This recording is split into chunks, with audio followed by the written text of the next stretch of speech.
आपका यूनिक प्रज्ञान यूट्यूब परिवार में मैं प्रज्ञान सर हार्दिक स्वागत करता हूं, वंदन करता हूं, अभिनंदन करता हूं। प्यारे साथियों, सुबह के 5 बज चुके हैं और जैसा कि आप जानते हैं प्रतिदिन की भांति आज भी मैं आपके लिए लेकर के उपस्थित हूं हिंदी साहित्य प्रश्नोत्तरी 50। और प्रश्नोत्तरी 50 का मुख्य उद्देश्य है आपके अध्ययन का आपको रिवीजन कराना। तो आज की प्रश्नोत्तरी 50 को प्रारंभ करें उससे पूर्व साथियों देखेंगे आज का मॉर्निंग कोट्स।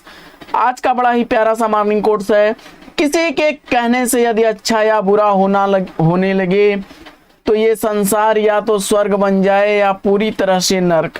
इसलिए ये ध्यान न दें कि कौन क्या कहता है, बस वह करें जो अच्छा है और सच्चा है। साथियों, इसी मॉर्निंग कोट्स के साथ प्रारंभ करते हैं शायद प्रश्नोत्तरी 50 और देखते हैं प्रश्नोत्तरी 50 का पहला प्रश्न। प्रश्नोत्तरी 50 का पहला प्रश्न है, स्वर्ग की झलक अंधी गली एकांकी के लेखक कौन है? स्वर्ग की झलक और अंधी गली एकांकी उपेंद्र नाथ आस्क द्वारा लिखी गई एकांकी है। अगला प्रश्न है कि बहती गंगा उपन्यास के उपन्यासकार कौन है? तो बहती गंगा उपन्यास शिव प्रसाद मिश्र द्वारा लिखा गया 1952 ईस्वी का प्रकाशित उपन्यास है। अगला प्रश्न है कि गांधी टोपी किसका कहानी संग्रह है? गांधी टोपी कहानी संग्रह राधिका रमण प्रसाद सिंह का कहानी संग्रह है। अगला प्रश्न है कि किस कवि को गहन अनुभूति और तीव्र इंद्रिय बोध का कवि कहा गया है? किस कवि को गहन अनुभूति और तीव्र इंद्रिय बोध का कवि कहा गया है? तो जवाब हो जाएगा गजानन माधव मुक्ति बोध। अगला प्रश्न है कि आम के पत्ते काव्य रचना के लिए रामदरस मिश्र को कौन सा पुरस्कार प्रदान किया गया? आम के पत्ते काव्य रचना के लिए रामदरस मिश्र को व्यास सम्मान से सम्मानित किया गया 1911 ईस्वी का प्रकाशन वर्ष है। अगला प्रश्न है कि गांधी मीमांसा जीवनी के लेखक कौन है? गांधी मीमांसा जीवनी रामदयाल तिवारी द्वारा लिखी गई रचना है। अगला प्रश्न संख्या 7 है कि दो पंक्तियों के बीच काव्य के रचनाकार कौन है? दो पंक्तियों के बीच काव्य कृति राजेश जोशी द्वारा लिखी गई रचना है। अगला प्रश्न है कि अम्बपालिका कहानी के कहानीकार कौन है? अम्बपालिका कहानी चतुरसेन शास्त्री द्वारा लिखी गई कहानी है। अगला प्रश्न है कि ईश्वरीय न्याय कहानी के लेखक कौन है? ईश्वरीय न्याय कहानी प्रेमचंद द्वारा लिखी गई कहानी है। अगला प्रश्न है कि ग्राम सेविका उपन्यास के लेखक कौन है? तो ग्राम सेविका उपन्यास अमरकांत द्वारा लिखा गया 1981 ईस्वी का प्रकाशित उपन्यास है। अगला प्रश्न है कि दूसरा ताजमहल पत्थर गली कहानी संग्रह के लेखक कौन है? दूसरा ताजमहल और पत्थर गली कहानी संग्रह नासिरा शर्मा द्वारा लिखा गया 1986 ईस्वी का प्रकाशित कहानी संग्रह है। 2002 ईस्वी का प्रकाशन वर्ष है। अगला प्रश्न है कि आधुनिक हिंदी की प्रथम मौलिक कहानी लेखिका किसे माना जाता है? आधुनिक हिंदी की प्रथम मौलिक कहानी लेखिका राजेंद्र बाला घोष को माना जाता है। अगला प्रश्न है कि जुलूस कितने चौराहे उपन्यास के उपन्यासकार कौन है? तो जुलूस और कितने चौराहे उपन्यास फणीश्वर नाथ रेणु द्वारा लिखा गया है। जुलूस का प्रकाशन वर्ष 1965 ईस्वी, मई कितने चौराहे उपन्यास 1966 ईस्वी का प्रकाशित उपन्यास है। अगला प्रश्न है कि जल टूटता हुआ किसकी कृति है? जल टूटता हुआ रामदरस मिश्र की रचना है। 1969 ईस्वी का प्रकाशन वर्ष उपन्यास विधा की रचना है। अगला प्रश्न है कि पृथ्वी का कृष्ण पक्ष किसकी रचना है? पृथ्वी का कृष्ण पक्ष कैलाश वाजपेयी की रचना है। अगला प्रश्न है कि सभा विलास माधव विलास के रचनाकार कौन है?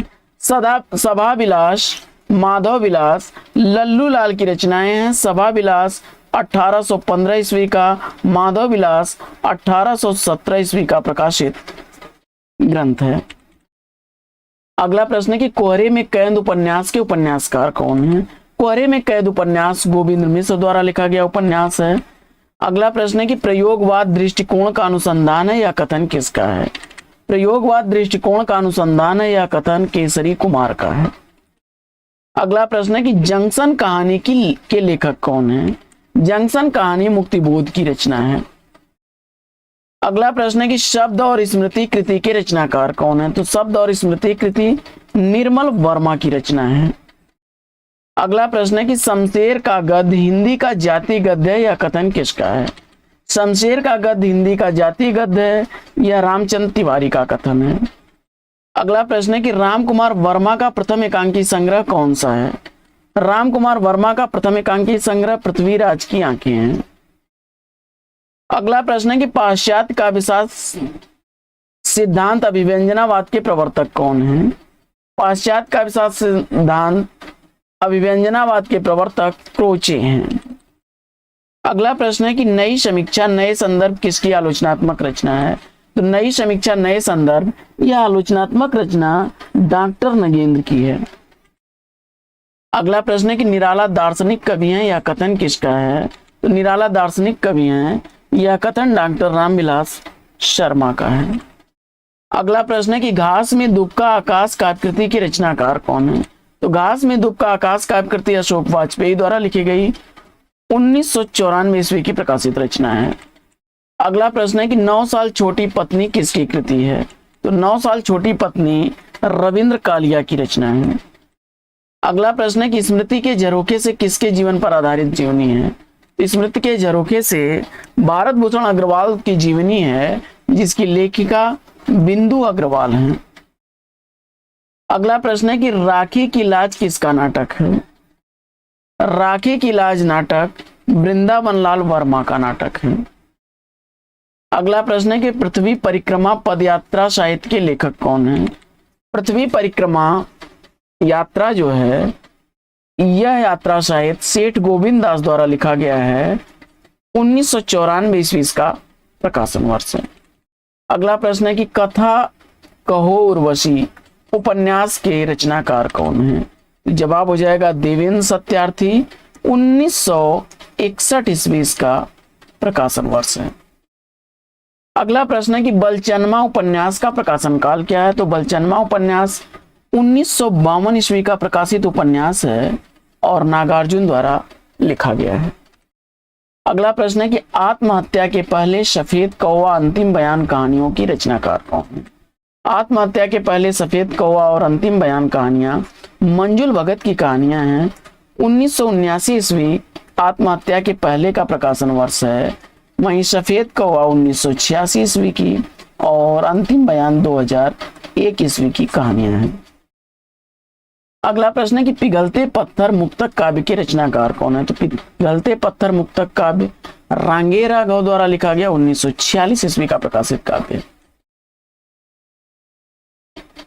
प्रश्न संख्या 35।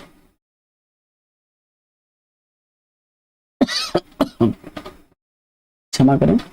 दस्तक जिंदगी की मोड़ जिंदगी का आत्मकथा की लेखिका कौन है? दस्तक जिंदगी की मोड़ जिंदगी का आत्मकथा प्रतिभा अग्रवाल द्वारा लिखी गई है। दस्तक जिंदगी की 1990 ईस्वी, मोड़ जिंदगी का 1996 ईस्वी की प्रकाशित आत्मकथा है। अगला प्रश्न है कि रश्मि रेखा अपलक काव्यकृतियों के रचयिता कौन है? रश्मि रेखा अपलक काव्यकृतियां बाल कृष्ण शर्मा नवीन की कृतियां हैं। 1951 ईस्वी रश्मि रेखा का प्रकाशन वर्ष, अपलक 1952 ईस्वी की प्रकाशित रचना है। अगला प्रश्न है कि कामायनी की प्रमुख पात्रीड़ा किसका प्रतीकार्थ है? कामायनी की प्रमुख पात्रीड़ा बुद्धि का प्रतीकार्थ है। अगला प्रश्न है कि अहम ब्रह्मास्मि कहानी का सृजन किस शैली में किया गया है? तो जवाब हो जाएगा रिपोर्टाज शैली में भीष्म साहनी की रचना है। अगला प्रश्न है कि प्रेम प्रतीक का प्रकाशन वर्ष क्या है? जयशंकर प्रसाद द्वारा लिखी गई यह रचना 1914 ईस्वी की प्रकाशित रचना है। अगला प्रश्न है कि जीवन चक्र कृति के रचनाकार कौन है? तो जीवन चक्र कृति गंगा प्रसाद उपाध्याय की रचना है। और गोरक्ष विजय के रचयिता कौन है? तो गोरक्ष विजय कृति विद्यापत की रचना है। अगला प्रश्न है कि सुनो कारीगर काव्य कृति के रचयिता कौन है?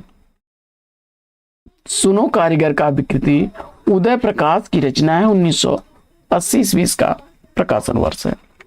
अगला प्रश्न है कि कटरा बियारजू उपन्यास के रचनाकार कौन है? तो कटरा बियारजू उपन्यास राही मासूम रजा द्वारा लिखा गया 1978 ईस्वी का प्रकाशित उपन्यास है। आइए देखते हैं प्रश्न संख्या 44 की कुबेरनाथ राय का प्रथम निबंध संग्रह कौन सा है?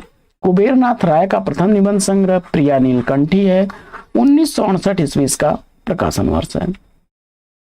अगला प्रश्न है कि जितने लोग उतने प्रेम के रचनाकार कौन है? तो जितने लोग उतने प्रेम लीलाधर जगुड़ी की रचना है। 2018 ईस्वी का व्यास सम्मान दिया गया था इस रचना के लिए। अगला प्रश्न है कि पांचवें पैगंबर नाटक के नाटककार कौन है? तो भारतेंदु हरिश्चंद्र द्वारा लिखा गया है। अगला प्रश्न है कि हवालात एकांकी संकलन के किसका है? तो हवालात एकांकी संकलन सर्वेश्वर दयाल सक्सेना का है।